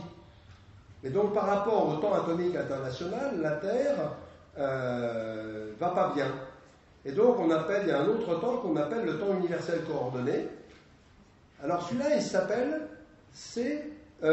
UTC. Le temps UTC. Alors, personne ne sait pourquoi il s'appelle UTC, mais l'histoire est très belle. Les Français, vous l'appelez TUC, le temps universel coordonné. Les Anglais, vous l'appelez CUT, Coordinated Universal Time. Et du coup, on l'a appelé UTC, comme ça, les deux n'étaient pas jeunes. C'est la seule raison pour laquelle il s'appelle comme ça. C'est authentique. Hein. Donc, il n'y a pas que la science dans cette truc-là. Donc, ça, c'est une moyenne entre les temps et la rotation de la Terre autour du Soleil. Donc, vous savez, tous les 4 ans, on perd une seconde. Tous les 4 ans, à 3 heures du matin, c'est très très compliqué pour l'informatique. Ça, c'est une galère terrible de perdre une seconde. Gagner une seconde, ce serait facile, mais perdre une seconde, ça fout un bordel absolu. Donc on le fait la nuit du 1er janvier, parce que tout le monde dort, et c'est là que ça se passe. Alors maintenant, en physique beaucoup plus moderne, on ne sait pas ce que c'est que le temps, on ne sait pas ce que c'est que l'espace. Donc il y a beaucoup de théories maintenant où il n'y a ni temps ni espace, ce sont des émergences d'autres dimensions, etc. Mais là, je ne comprends rien. Vous demandez des vrais physiciens. Oui. Pour aller dans le sens de ce que vous avez dit dans votre exposé, il y a une chose historique très intéressante. Là, je reprends une thèse de Peter Galisson Einstein, en fait, la relativité restreinte. Il l'a fait parce qu'à l'époque, on était en 1905, il était à l'office des brevets de Berne, donc il s'occupait de brevets. Et quel était un des gros problèmes de l'époque, c'était la synchronisation des gares, des horloges de gare. Entre Berne et Zurich, il fallait que le train qui part à 8 heures, je ne sais pas, il arrive bien à l'heure prévue à Zurich, que les horloges soient synchronisées. Et donc, en fait, ça serait une réflexion, entre autres, d'autres raisons certainement chez Einstein pour s'intéresser à ça, mais ça aurait pu être assez déclencheur de l'idée de relativité restreinte, le problème de synchronisation des horloges, qui est à la base naturellement de la relativité restreinte. Oui, ça fait partie des choses, mais là, à l'heure actuelle, bon, sur l'heure, il faut quand même savoir que le GPS, par exemple, a besoin de faire des corrections de relativité générale, à cause des vitesses et surtout des changements de gravité dans lesquels les satellites passent. Si vous ne faites pas de correction de relativité générale sur un GPS, vous bourrez d'1 kilomètre. Donc c'est pas rien du tout. Alors les gens ne savent pas ce que c'est qu'un GPS, mais un GPS, c'est très simple, c'est une montre qu'en voleur. La montre envoie l'heure, vous écoutez l'heure, vous la comparez à votre horloge atomique, sauf que vous n'en avez pas, donc on va voir comment on fait. Et sachant l'heure et sachant où est le satellite, vous savez la distance du satellite, il faut être super précis parce que le satellite il est quand même à des milliers de kilomètres et vous voulez savoir où vous êtes à 1 mètre près. Hein. On rigole pas là. Et donc vous prenez 4 satellites, pourquoi 4 ? Parce que X, Y, Z, T. Vous n'avez pas le temps, mais vous le trouvez par les 4 satellites. Et vous étonnez pas que le GPS bouffe la pile. Hein. Vous avez qu'à regarder les calculs que ça fait. Il n'y a aucun moyen que ça ne bouffe pas la pile, le GPS. Moi, je voudrais vous poser une question très terre à terre. Qu'est-ce que vous faites de la résurrection des morts par rapport au temps ? Rien. Rien. Alors moi, personnellement, comme malheureusement je n'ai pas le temps de tout faire, je suis extrêmement partisan de la réincarnation. J'ai déjà prévu une réincarnation en musique. J'ai d'autres réincarnations personnellement sur le trajet. Bon, alors j'ai mis ça dans une enveloppe. Je ne sais pas ce qui va se passer. Je ne sais rien. Merci, c'est mon passion. Moi, je suis dans le domaine du transport, là, les gares et tout ça. Alors, il y a une. Vous savez, le transport, c'est fait pour gagner du temps. Le transport, c'est fait pour gagner du temps. Oui. Bon. Gagner Oui, c'est ça. C'est fait pour ça, en principe. Pour aller plus vite, pour gagner du temps. Mais on peut se poser des questions sur qu'est-ce que c'est que vraiment gagner du temps ou en perdre. Alors, vous avez parlé des minutes longues, etc.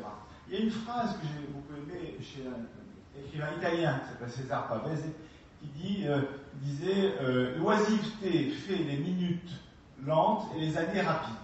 Oui, et cette phrase m'a paru toujours passionnante parce qu'elle nous donne l'idée que, contrairement à notre habitude de représentation, c'est que les activités qu'on fait, ça prend du temps. Oui. Mais on peut se demander inversement si les activités ne changent pas le temps dans lequel elles se produisent, et si même on ne pourrait pas imaginer que certaines activités fabriquent du temps, et pas seulement en prennent. Ah ben là, il faut écouter l'exposé d'après. Ah ben ouais. Ah ben je vais en parler. Ah bon, ben ouais. C'est je vais en parler tout de suite. Une autre chose très intéressante.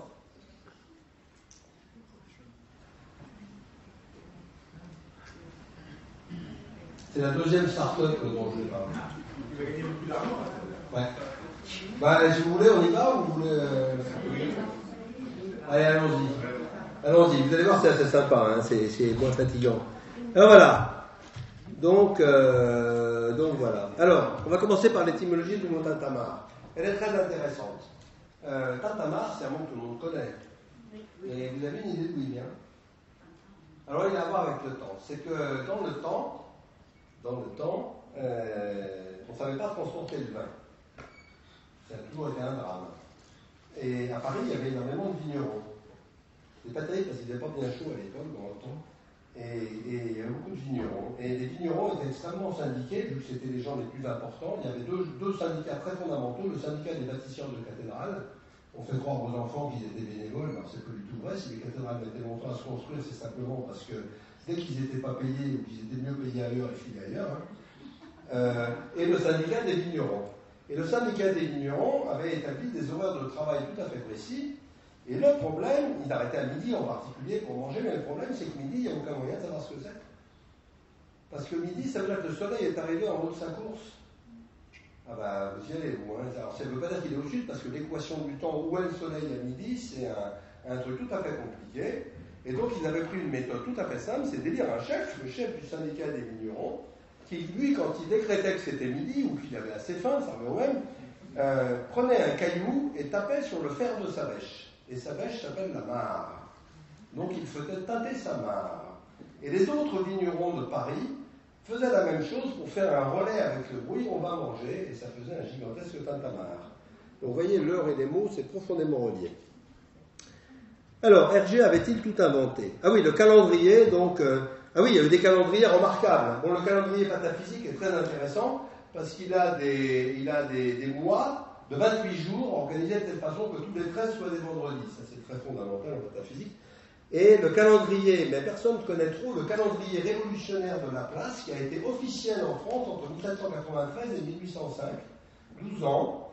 Et voilà comment il était fait. Un mois égale 3 semaines de 10 jours, un jour égale 10 heures, une heure égale 100 minutes, une minute égale 100 secondes. 5 jours supplémentaires, vertu, génie avec des mois de 30 jours. Vertu, génie, travail, opinion, récompense, et un jour d'horrible orgie qui s'appelait les Sampulottiques dans les années 60. Donc ça, c'est le calendrier de Laplace, qui a par ailleurs fait des transformés très célèbres en mathématiques. Il est resté officiel, hein, je pense que personne ne s'en est jamais servi, mais il était très beau. Alors les physiciens sont-ils devenus fous? Alors vous allez voir la physique moderne où elle en est. La seconde, voilà la définition officielle de la seconde dans les textes de définition de loi. La seconde est la durée de 9.192.631.770 périodes de la radiation correspondante à la transition entre F égale 3 et F égale 4 de l'état fondamental 6 S1,5 de l'atome de césium-133 à la température de référence du zéro absolu. Super pratique, d'accord? Bon. Alors qu'est-ce que vous en exigez? Qu'on peut appeler le laps de temps l'unité de la définition, tant qu'à faire, on lui donne un sens. Et voilà par exemple des formules qu'il faut apprendre par cœur. Donc la cuisson de l'œuf coq au niveau de la mer, 3 minutes 45 secondes, il faut compter à peu près 2 téralaps. D'accord? Donc il faudra avoir des pendules qui comptent comme ça si on voulait être précis. Et puis l'œuf coq à 20 degrés, c'est un peu plus. Okay? Donc vous voyez, la physique a complètement perdu contact avec le monde et elle a raison. Hein? Mais il ne faut pas montrer ça aux enfants si on voilà. Le drame, maintenant, c'est qu'on va faire la même chose pour le kilogramme. Alors le kilogramme, c'est la fierté de la France. Hein. Voilà le kilogramme étalon, c'est lui. C'est lui-là. Beau morceau de platine iridiée, ça coûte la peau des fesses. Et c'est au pavillon de Breteuil. Alors le problème qu'il y a, c'est que ce kilogramme a des copies dans le monde entier. Que tous les 2 ans, on fait venir ces copies du monde entier et qu'on pèse le kilogramme contre des copies. Et que c'est pas pareil. Le kilogramme étalon a perdu du poids par rapport aux autres copies qui sont d'accord entre elles. Énorme problème. Qui a raison? Donc l'idée, si on va bien avec tout le monde, on va enlever notre malheureux kilogramme étalon du pavillon des poids et mesures, et 2 projets en concurrence, tous aussi fous les uns que les autres. Une sphère en Australie de silicium parfaite, c'est-à-dire il n'y a pas de trou entre les atomes nulle part. Et diamètre précis à 70 nanomètres, défaut de rugosité à 0,3 nanomètres. Et ils disent ça va être le kilo parce qu'on a compté les atomes un par un, c'est exactement combien il y en a et la variation. C'est du boulot, hein, ça ne se construit pas dans son jardin, ça. Et c'est assez pataphysique. Hein. Alors, là, les Américains, ils veulent faire autre chose. Ils disent, mais non, il n'y a pas besoin d'avoir de sphère, il suffit de dire que l'unité de poids, c'est la seconde. Ah oui, pourquoi? Parce que W égale H nu, qui relie l'énergie à la fréquence, donc au temps. E égale MC2 qui relie la masse et l'énergie. Donc, hop, on relie la fréquence à l'énergie. Très bien. Et il y a un truc qui s'appelle la balance du watt, qui est un petit appareil comme ça, hyper précis, qui permet de peser avec des précisions absolument hallucinantes. Et voilà, ils veulent faire la définition avec ça. Alors regardez la définition, elle est... j'ai oublié le mètre avant. Je vais vous dire. Avant de parler au kilogramme, on revient au mètre. Le mètre, qui était un mètre étalon en platine iridée, qui nous appartenait, au pavillon de Breteuil, ça ne vaut plus rien, donc voilà. C'est 9.192.631.770, mais non, j'ai déjà dit ça. Oui, je l'ai déjà dit ça. Voilà. Non, c'était le césium, j'avais dit l'horloge. Donc voilà, le mètre, c'est ça. Le mètre, c'est ça, c'est la même horloge. C'est la même horloge, c'est pour ça qu'il mettait... Voilà, on utilise les périodes, d'accord? 1 mètre, oui, c'est la seconde. 1 mètre, c'est la distance parcourue par la lumière dans le vide en 1 sur 292 792, 458 secondes. Donc on sent l'humour là-dedans. Alors le kilogramme, le voilà. Alors lui, il est vraiment beau. Donc la définition proposée, n'est pas encore acceptée. C'est la masse qui subirait une accélération de précisément 2,7 mètres par seconde au carré lorsqu'elle est soumise à la force par mètre entre 2 conducteurs parallèles rectilignes de longueur infinie, je ne sais pas où ça s'achète, de section circulaire négligeable, encore moins, placés à une distance d'1 mètre l'un de l'autre dans le vide, c'est pas facile à faire, et à travers lesquels passe un courant électrique constant d'exactement 6, 241, 509, 629, 152, 65, 10 moins 18 charge élémentaire par seconde. On va bien rigoler dans les cours de physique, je sens. D'accord? Mais c'est pas idiot, hein. C'est pas idiot. Donc vous voyez, la physique, maintenant, une fois ça, vous devez en tirer les conséquences. Hein. Si le kilogramme, c'est des secondes, quand vous allez chez le boucher, vous dites, je voudrais 3 millénaires de steak haché. D'accord? Il va falloir s'habituer, hein. C'est pire que le franc et l'euro, ça. Hein. Je vous le dis. Alors les pendules, ça n'a pas toujours été conçu dans un sens positif. Hein. Les horloges pointeuses, ça a fait beaucoup de dégâts. Donc, vu que le pavillon des Poisé-Mur se vide, je propose de le recycler pour mettre des choses beaucoup plus intéressantes et par exemple définir des choses vraiment importantes. Donc ici, je propose d'installer dans le pavillon des mesures, dans le hall d'entrée, une grande pendule avec une seule aiguille, pas besoin de deux, et qui va graduer sur 24 heures, donc l'heure définie par le césium, un certain nombre de graduations dont nous avons véritablement besoin. La première, c'est Potron Minet. Potron Minet, vous connaissez tous Potron Minet, on est parti dès Potron Minet, et personne ne sait exactement ce que c'est. Donc il va falloir faire des commissions de définition de Potron Minet. Dans les grands restos, comme les prix littéraires. Après, vous avez 7 heures et des poussières. Donc la poussière d'heure, c'est aussi une notion extrêmement intéressante, qui est pas du tout définie, il faudra définir. Midi pétante, c'est plus simple, mais on peut mettre un appareil spécifique. Midi à 14h, ça c'est un truc beaucoup plus difficile à définir. Alors avec les poules, là, on peut remettre la France au centre du monde. Parce que se coucher avec les poules, c'est aussi très important. Et donc ce qu'on peut faire, c'est mettre au pavillon de Breteuil un poulailler mondial de référence avec des webcams qui vont le distribuer partout dans le monde. Et d'ailleurs, pour simplifier, pour éviter les décalages horaires, il y a aussi une action à faire pour remettre la France au centre, c'est de mettre le monde entier à l'heure française. Comme ça, il n'y a plus de décalage horaire et les poules disent quand il faut aller se coucher. Entre chien et loup, ça se fait avec une aiguille, j'essaie de trouver des artistes pour la faire, une aiguille avec un chien et un loup, et juste l'épaisseur de l'aiguille qui passe entre les deux.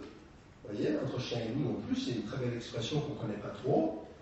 Alors vous en avez des vraiment intéressantes, une très tard dans la nuit, c'est point d'heure. D'accord, je suis rentré à point d'heure. Donc ça aussi, c'est pas précis, donc il faut essayer de préciser ça quand on est scientifique. Mais en fait, il y a 2 points d'heure, parce que si vous rentrez à point d'heure, vous allez vous lever à point d'heure, et plutôt au début d'après-midi. D'accord ? Voilà, donc ça c'est une proposition sur laquelle je cherche des fonds, et du soutien et des artistes. Alors maintenant, je vais vous montrer que Tintin avait tout compris sur ce que je vous ai raconté, sur le temps réel et tout ça. Donc, il avait compris l'importance du temps dans les manœuvres en aéronautique. Vous voyez, ici, il y a un capitaine Haddock. Il y a le capitaine Haddock qui est bourré, il est sorti de la fusée. Il a été satellisé autour de l'astéroïde Adonis. Et Tintin est sur la fusée, et au bon moment, crie stop. Et bien ça, pour avoir une précision temporelle extraordinaire. C'est vraiment sérieux. Là où le GRG est un peu gonflé, c'est que du coup, la fusée s'arrête.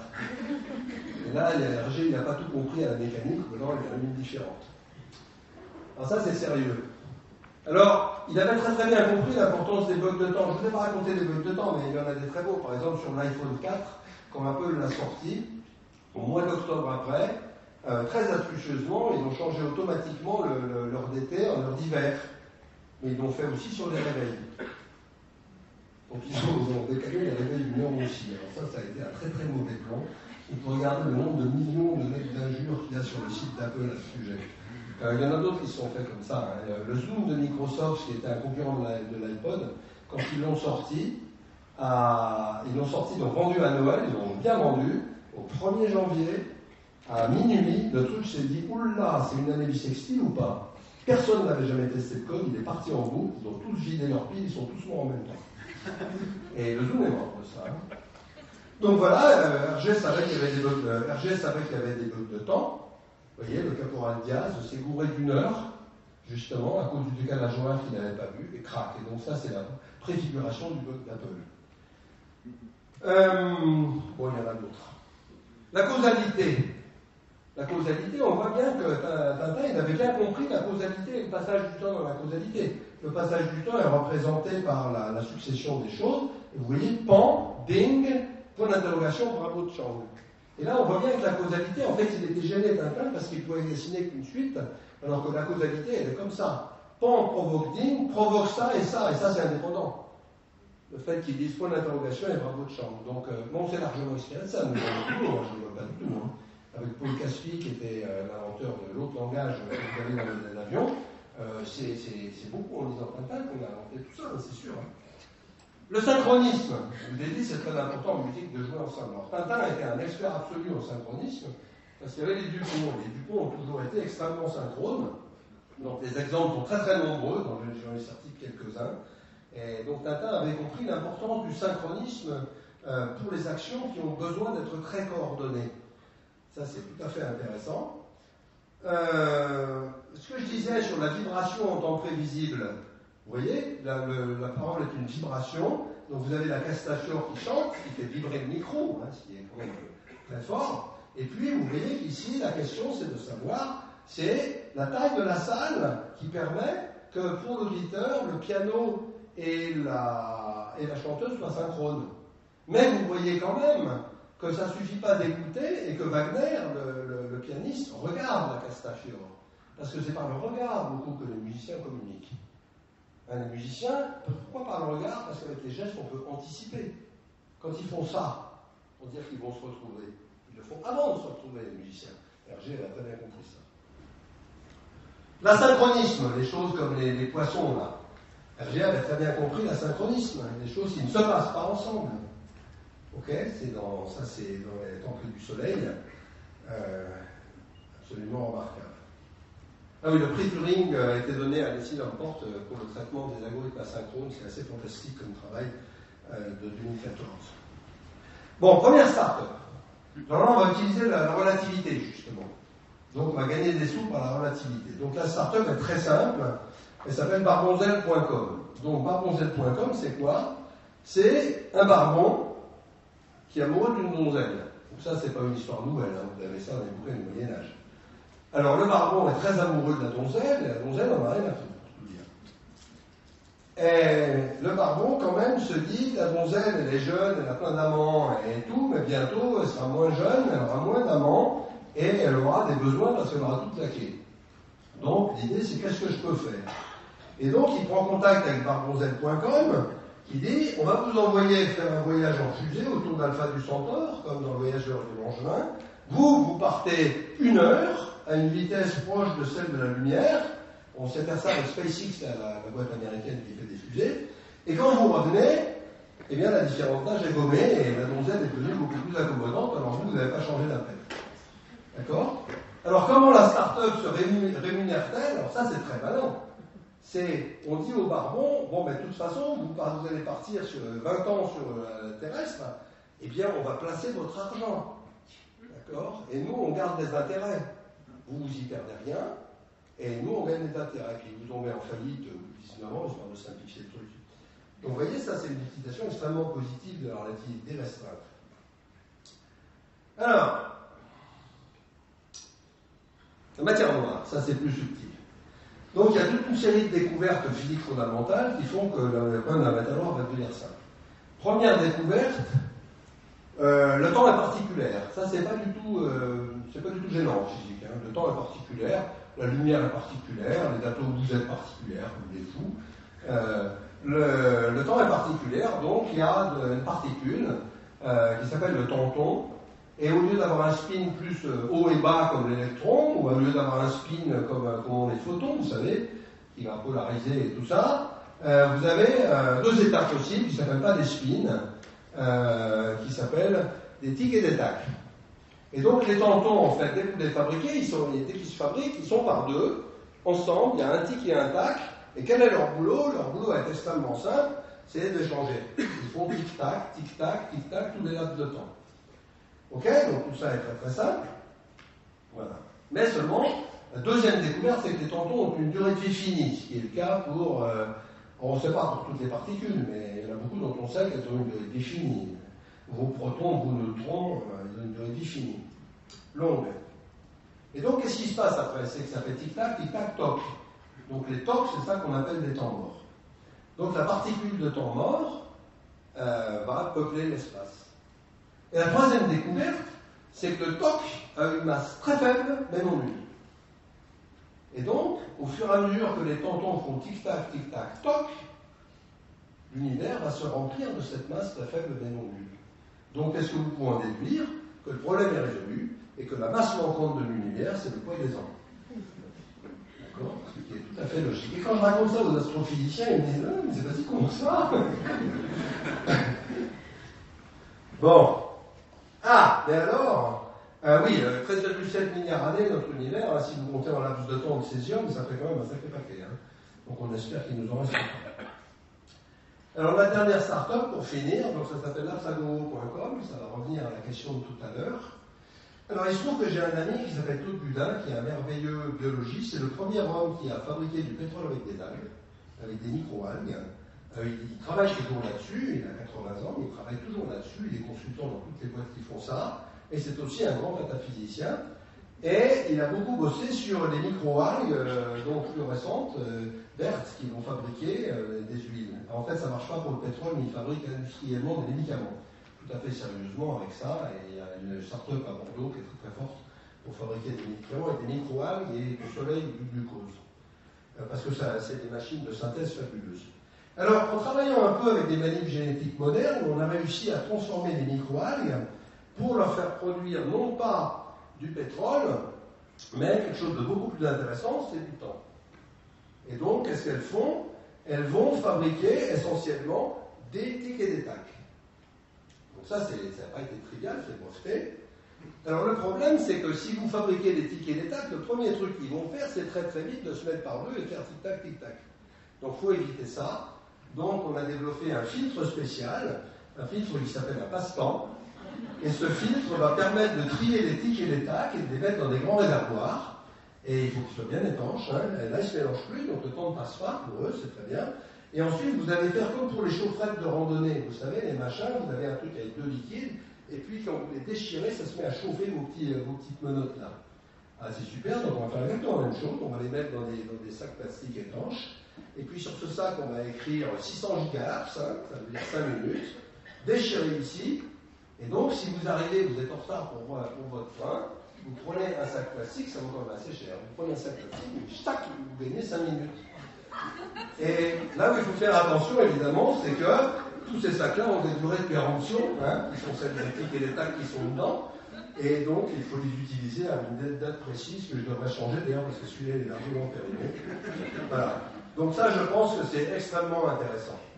Donc, la déformatique est reconnue par le CNRS, officiellement, parce que dans l'annonce de la médaille d'or que je viens d'avoir, la lettre du CNRS que vous trouvez sur le web donne 3 vidéos, 2 vidéos d'interview, et la 3e vidéo, c'est la conférence Science et Conscience chez les Shadocks, que j'ai donnée à Rennes au mois de mai, il n'y a pas très longtemps, je me rappelle plus exactement, au mois de mai dernier, je crois, au juin, et conférence qui a été très bien, parce qu'elle était suivie de 1 heure et quart de questions, par des enfants et des adultes extrêmement pertinents sur les shadows, la physique, etc. Voilà, merci.